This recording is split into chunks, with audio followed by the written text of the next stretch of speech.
Well, Taiwan's top trade negotiator Deng and Deputy U.S. Trade Representative Sarah Bianchi have announced the launch of the U.S. Taiwan Initiative on 21st century trade.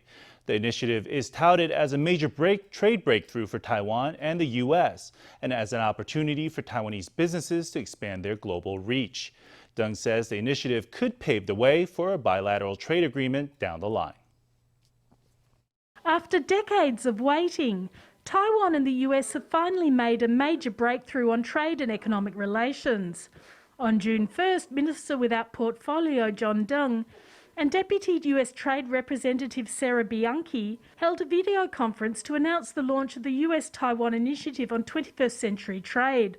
The two sides will hold their first face-to-face talks in Washington in late June. I've been waiting for this for 30 years. We wanted to use a mechanism for negotiations to establish a close relationship with the US.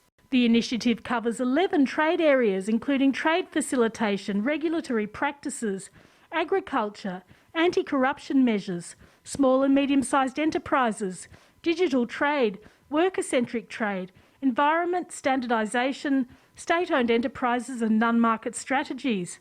Deng says that the initiative could pave the way for the US and Taiwan to sign a bilateral trade agreement. The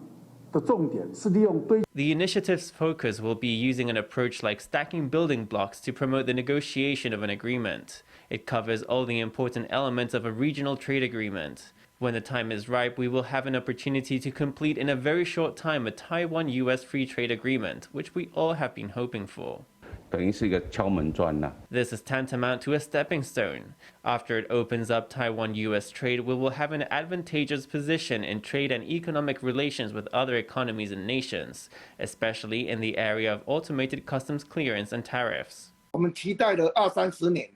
We had been looking forward to this for 20 or 30 years. More than 70% of the machine tool industry is export-oriented. If the advantages outweigh the disadvantages, we should actively negotiate with the US. Although industry has high expectations, the 11 fields cover a vast range of items, leading politicians from the pro-KMT blue camp to criticise the initiative for having no specific content. In response, experts have come forth to refute their claims. Given the degree in which Taiwan and the US are promoting small and medium-sized enterprises, in terms of volume, Taiwan is absolutely benefiting more than the US.